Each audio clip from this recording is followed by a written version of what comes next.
Hello, St. Mark family. I'm sending you this video along with my homily from this last weekend because there were a number of people, very many people, who have asked for it, both the copy of the video from the Mass as well as the text version. And so we will be posting it here by way of a parish email as well as on our website and so on.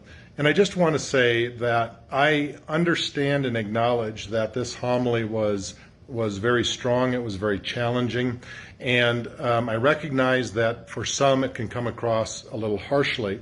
I assure you, and I say this from the bottom of my heart, I assure you that it comes from a place of love. I love your souls, and I love your eternal souls, and my job is to try and get your attention in order for you to see what we need to do. I also want to give very full credit and acknowledgement to the strong bishops and other priests who are preaching this message firmly. Bishop Sheridan, Bishop Olmsted, the U.S. bishops, and most particularly I want to thank Father John Lankite, as I mentioned in the homily, the rector of the cathedral in Phoenix, for his very strong and irrefutable logic. Much of this homily, the logic of the arguments, came from a homily that he gave, I think it was 4 years ago in the previous election, or before the previous election. And I just want to thank and acknowledge Father Lankite for his courage, and again, other priests and bishops who are speaking boldly about this. I assure you of my prayers. I ask you to pray for me as well, and most assuredly I ask you to pray for our country, that we will in fact someday soon eliminate this scourge of abortion. I know that there are other pro-life issues. I fully understand that, but none more important than the issue of life itself. And so I pray for you, please pray for me, and may God richly bless you. You know, there's this thing that's going to happen in a few weeks, which really nobody's really been talking about that much, the presidential election. Well, okay, maybe you've been talking a little bit, right? I want to say right up front, unequivocally and sincerely, that the two candidates we're asked to choose from this year are, well, let's just say from a temperament and stylistic point of view, this may be one of the most difficult elections we've seen in a very long time. But I'm going to share some thoughts with you that are not simply my words, though they are those, many of them. They are from people like our own Bishop Sheridan, Bishop Olmsted of Phoenix, Father John Lankite, who is the rector of the cathedral in Phoenix, and finally the U.S. Conference of Catholic Bishops. In other words, like the watchman in the book of Ezekiel, my intent is to give you clearly the basis that we need to use to make this decision. And spoiler alert, it is not, I repeat, it is not based on our emotions or on our personal likes or dislikes of a particular candidate. No one in this election is a paragon of civility. In 1942, C.S. Lewis wrote a book called The Screwtape Letters. In it, a senior demon, Screwtape, writes letters to his nephew, Wormwood, in which this junior demon is schooled, right, on the ways to secure damnation of humans. And in one of these letters, Screwtape, the uncle, says this: all has been occupied by noise. Noise, the grand dynamism, the audible expression of all that is exultant, ruthless, and virile. Noise which alone defends us from silly qualms, despairing scruples, and impossible desires.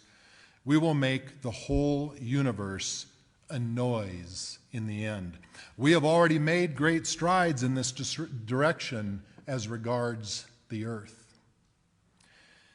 My brothers and sisters, the devil is a divider. The devil is the father of lies, and he is the father of murder. Those are absolutely essential for you and I to understand about his core nature. He is a divider. He is the father of lies, and sometimes will use what appears to be the truth or a piece of the truth, which in reality is a lie, and then he is, in the end, the father of murder.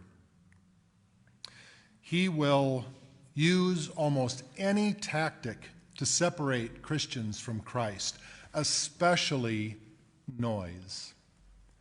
And we are experiencing Satan's tactic in a very extreme form today. He, Satan, does not typically come right out and say to us, deny Jesus Christ, because he knows that someone who loves Jesus would immediately reject that suggestion. Although more and more in society today are saying that. No, normally he tends to use different means, either noise or the opposite, much, much more subtle means. Bishop Sheridan said in this most recent Colorado Catholic Herald, in a beautiful pastoral letter, he said, quote, "When both political parties sought the common good, it was only a matter of judging which one presented the better means to achieve that end. That time has come to an end. No longer can we judge both political parties as equally promoting the common good." There are many issues confronting a serious voter: immigration, the economy, health care, and many more. It is, or rather, and this is all still quoting Bishop Sheridan, it is, or rather has been until now, a matter of prudential judgment as to which party offered the best path to achieving the good in each of these areas. There are, however, issues that are not, I repeat, not a matter of prudential judgment. Issues that are, in Catholic teaching, what are known as intrinsically evil, always and everywhere, and no exceptions, evil. At the top of the list, again quoting Bishop Sheridan, at the top of the list of those which are evil in and of themselves is abortion. That means that there are no circumstances or considerations that could ever make abortion an acceptable moral choice. Bishop Sheridan then goes on to say this, quote, "The Church teaches that even material cooperation with evil may be sinful. For example," he says, "one might say, I do not support or promote abortion, but I want to vote for a candidate who is clearly pro-abortion only because he or she is in favor of many other laudable policies." Again, quoting the bishop, "Now I must ask the question, what other policies are proportionally good enough to outweigh the continuation of the murder of 1 million babies a year?" The answer, according to Bishop Sheridan, and I agree wholeheartedly, none. There are no issues that supersede this grave evil in our lives. But setting aside the issues of intrinsic evil just for now, let's consider some of the more common issues for which Catholics can legitimately exercise prudential judgment. So one such example is, you don't hear that much about it anymore, but it was affirmative action, right? This program aims to eliminate perceived or real disadvantages that minorities face when competing, for example, for admission to college. In our nation, one party favors affirmative action to bring justice and balance in our multiracial society. The other party holds that it penalizes high achievers by giving limited spots in the college classroom or less qualified candidates, while denying more qualified students access. One party sees affirmative action as a matter of justice. The other party sees it as a matter of injustice. But it is a prudential decision on which we can discuss, debate, and differ. But suppose a candidate for president promoted a policy that would make it legal for someone to kill a black person, if that black person created a hardship for them getting the education they needed or getting a particular job? How many of you would support or be comfortable voting for that candidate? No one, right? Another issue that falls under the category of prudential judgment is immigration. One of the major political parties seeks to allow immigration with little or no restriction, at least apparently. The other party is concerned that unrestricted immigration leads to, among other things, non-citizens taking jobs that could be worked by citizens. So one party favors what some call open borders, the other favors what some call law and order. But now suppose that there was a candidate for president who promoted a policy, overtly promoted a policy that would make it legal to kill an Hispanic person if the presence of that Hispanic person made it more difficult to pursue one's career choice. How many of you would be comfortable voting for that candidate? Again, none, right? Thank God we don't have a candidate from either party who says that they condone such policies. Nobody in their right mind would say such a thing, that we could kill blacks or Hispanics or anyone else just for the sake of protecting personal, economic, or educational interests. Nobody would say that in exactly these terms. But there is a candidate in this 2020 race for president who, along with that candidate's running mate and their political party, who does, in fact, sanction the killing of blacks and Hispanics in the situations that I have just previously described, under one condition: that the black person or the Hispanic person is still in their mother's womb. Now, this candidate and party certainly won't say it that way, not publicly at least. Instead, they use words like choice and reproductive rights and women's health or other sanitized statements in order to cover up what abortion is and what abortion does. Now, I need to stop here for just a moment, and before I go on discussing this very difficult and sensitive topic, I want to say a word. I want to say a word to any woman in this congregation or listening at home, and any man, by the way, who's been involved with this here today, who has chosen abortion. It is at the time, it is an absolutely horrific thing that one must sort of grapple with, and the reasons for it are many. But I want to say this very clearly. God's mercy is infinite. There is no sin, my brothers and sisters, whether it's abortion or euthanasia or anything else, that God will not forgive if, like the prodigal son, we ask to be pardoned. Sincerely, we repent of that sin. I have been so blessed. Many of you know that I was, until not long ago, the director of the Colorado Springs Diocese Respect Life Apostolate. I'm still the chaplain and spiritual director. And in that role, and as well as being on a healing team for Project Rachel, I can promise you that when a woman comes to that point of understanding that even though it was seen as a necessary thing at the time, or they could rationalize it or whatever it was, that there is great pain from that decision. And that pain can be forgiven and it can be healed. And God's love and the church's love is absolutely there for that person. I can assure you personally that God never, never steps away from any of us, whether it's that particular sin or any others.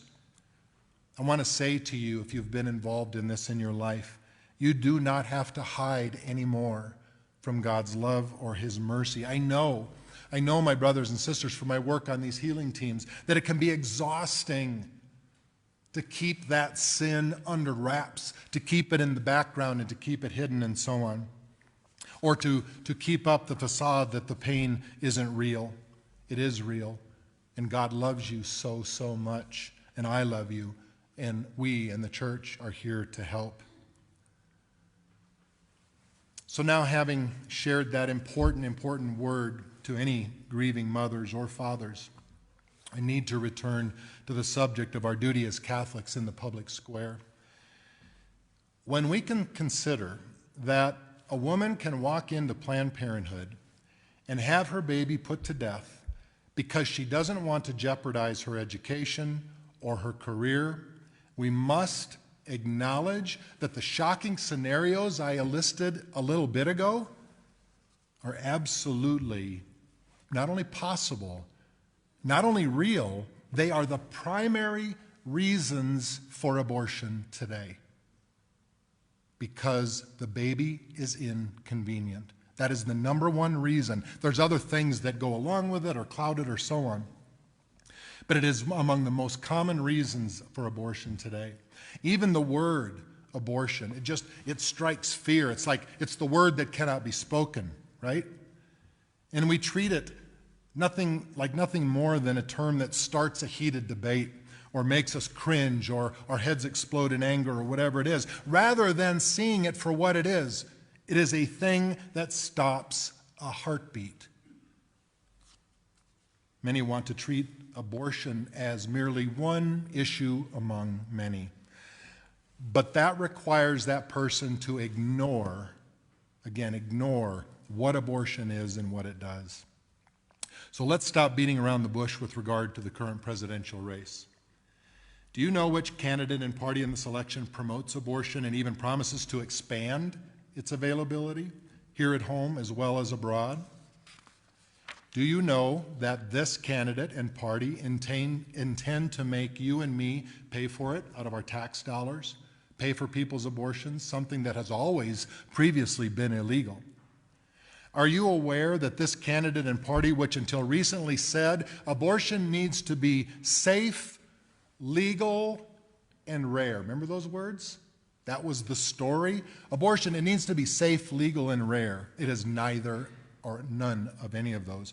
And they don't even bother anymore to say it needs to be rare. In fact, if you listen to the Planned Parenthood people, and you listen to people like Abby Johnson, who were in the trenches and had abortions herself, it's not about being rare. It's about selling as many as possible.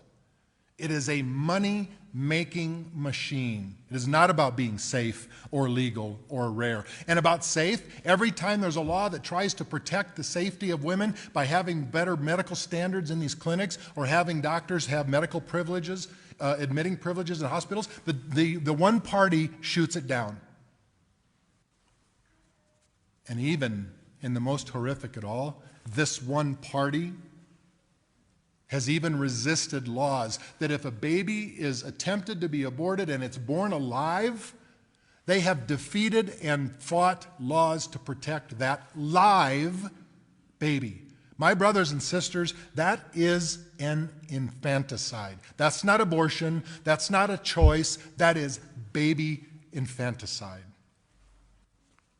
If you don't know, and I'm pretty sure you all do, the candidate and the party to whom I'm referring, then you should not even consider voting until you do. Ignorance in this area is unacceptable because ignorance in this area costs millions of babies their lives and jeopardizes, hear this, it jeopardizes the souls of many Catholic voters. Every election season, listen to this, my brothers and sisters, because it's true. Every election season, when a priest addresses these topics from the pulpit, there is a certain faction, a certain number of people who complain that he's preaching politics. A priest has no business discussing politics in church. Really? What does God say to the priest whom he has designated to be the spiritual father for the people entrusted to his care? The same thing he said to the prophet Ezekiel. He said this, I have made you a watchman for the house of Israel. Whenever you hear a word from my mouth, you shall give them warning from me. If I say to the wicked, O wicked man, you shall surely die, and you do not speak to warn the wicked to turn from his way, that wicked man shall die in his sin, but his blood I will require at your hand. But if you warn the wicked to turn away from his way and he does not turn from his way, he shall die in his sin, but you will have saved your life. Another of the devil's tactics, my brothers and sisters, is to encourage us to make excuses for our participation in really bad things by appealing to us to other good things that we might support, which we then try to convince ourselves will cancel out the grave evil that we enable. Take capital punishment, for example. This is a really common argument, right? If you bring up abortion, some people will say, I'm against capital punishment. If you're against abortion, then you should be against capital punishment, right? We hear that. And they'll say, well, what's the biggest objection to capital punishment? Well, that innocent people might be mistakenly put to death. And it must be acknowledged that this is true. In some cases, innocent people very well may have been or may be unjustly executed due to flaws in our legal system.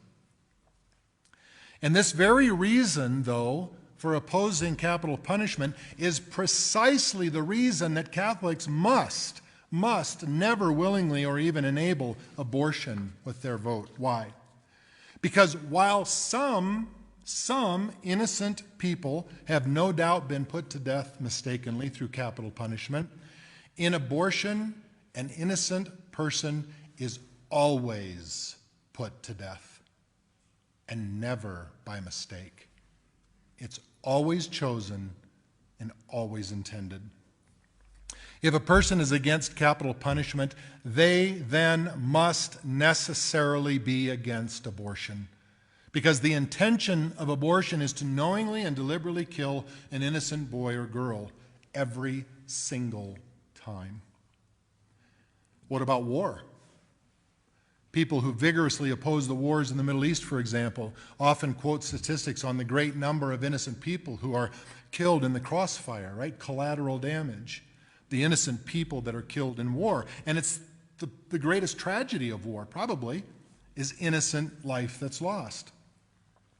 But if a person opposes accidental killing of innocent people in war, while enabling the intentional killing of the most innocent human beings on the planet with their vote, well, that's the highest order of hypocrisy. If a person opposes war because of the accidental, unintended deaths of innocent people, they necessarily must oppose abortion, because killing and abortion is neither accidental nor unintended, but always willed. Sometimes we hear the stupendously deceptive claim that a candidate or a party will reduce abortions by improving economic or social conditions, while simultaneously promoting abortion as a right worth protecting. But my brothers and sisters, we need to face facts. Abortion is not, I repeat, it is not caused by economics or social conditions. They are, economic and social factors are no doubt circumstances that are present and that they affect a mother's decision in some cases, but they are never causes. After all, if eliminating abortion were merely a matter of economics or access to health care or other socioeconomic factors, then why do wealthy mothers also abort children? You know, there are plenty of Catholics who have quite rightly criticized bishops and priests in recent years for not having spoken out forcefully enough against sexual abuse of children by priests. Why then do many of those same Catholics vehemently want to silence bishops and priests who speak out forcefully against killing children?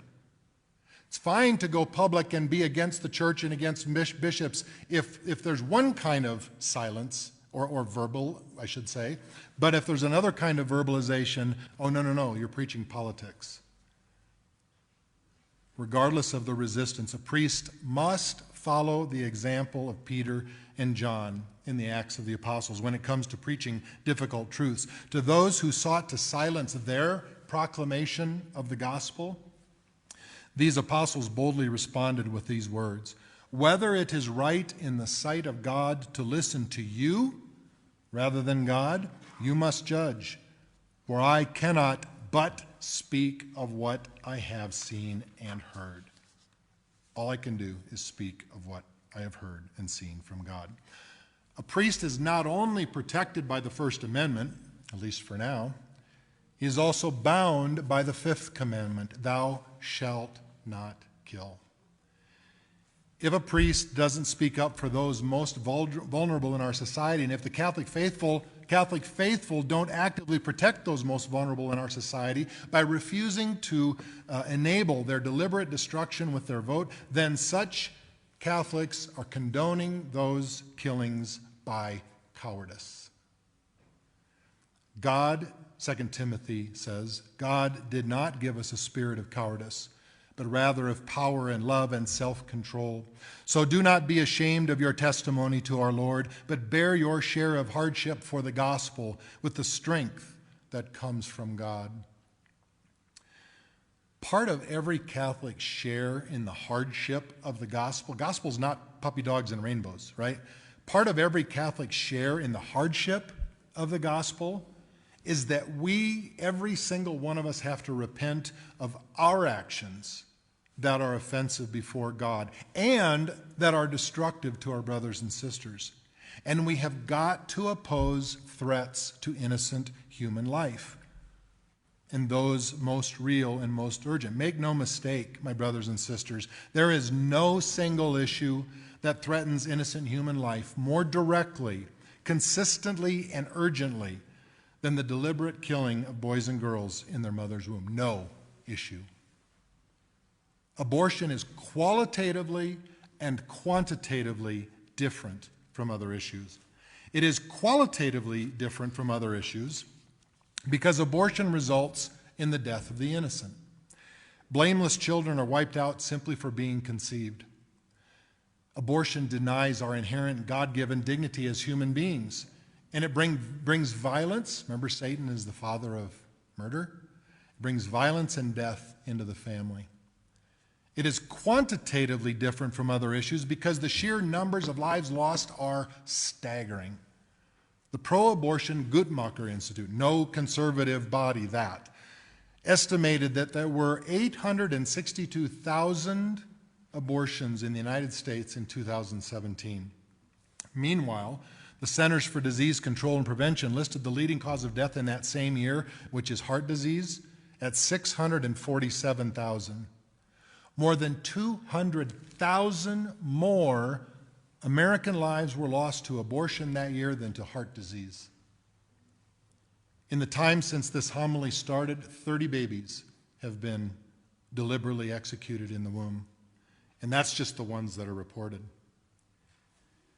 Bishop Olmsted of Phoenix, in a document called Catholics in the Public Square, wrote this: "We have a serious obligation to protect human life, and especially the lives of the most innocent and vulnerable among us.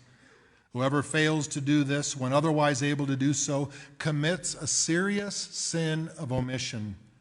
They jeopardize their own spiritual well-being, and they are a source of scandal to others." Listen to this last sentence. Should they be Catholics, they should not receive Holy Communion. What does it mean that Catholics should follow their conscience when making a moral decision? Well, before following one's conscience, we have to form it. We have to form it in accord with the voice of God. Our conscience, my brothers and sisters, is not the origin of truth. My opinion about right and wrong is not truth. It is my opinion. No matter how strongly held or how angry I get if somebody challenges it or whatever. But our conscience is not the source of truth. Truth lies outside of ourselves. It exists independent of us, and it must be discovered through constant effort of mind and heart, and I would say prayer.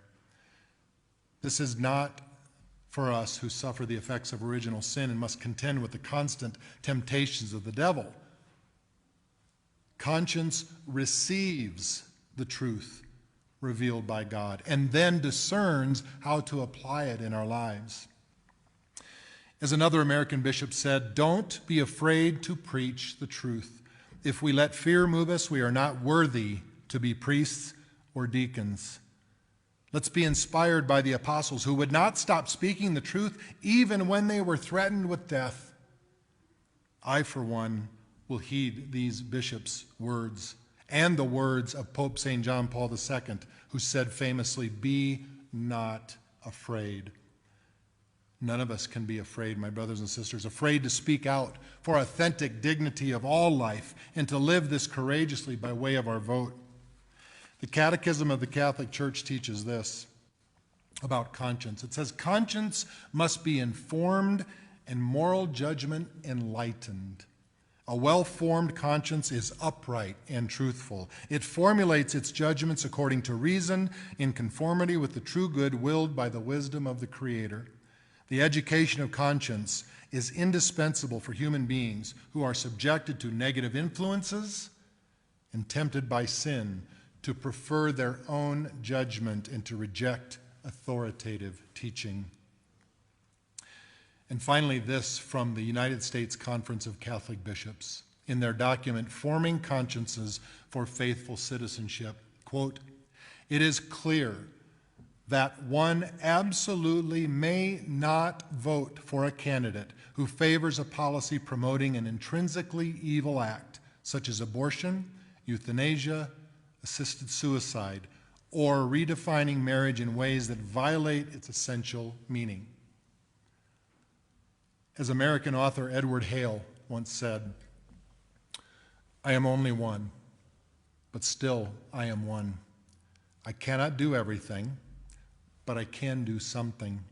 And because I cannot do everything, I will not refuse to do the something that I can do." My brothers and sisters, we cannot let our own flawed opinions and human reasoning and preferences impact us inordinately in this critical time and with this critical issue. We must listen intently to God and allow our human thinking and our consciences to be purified and to be strengthened and to be brought into conformity with God's divine will. The souls of all of those children cry out for us to stop this barbaric practice.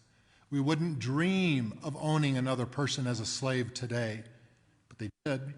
And the same arguments were made, exactly the same arguments. Substitute in 1860 to today, then substitute abortion, and likewise the reverse, substitute slavery today. Any argument for abortion you want to come up, anything. Substitute the word slavery for abortion, and you will see the absurdity of the argument. Our vote, my brothers and sisters, is one of the most important ways that we can do that. Do not waste it, or worse yet, misspend it.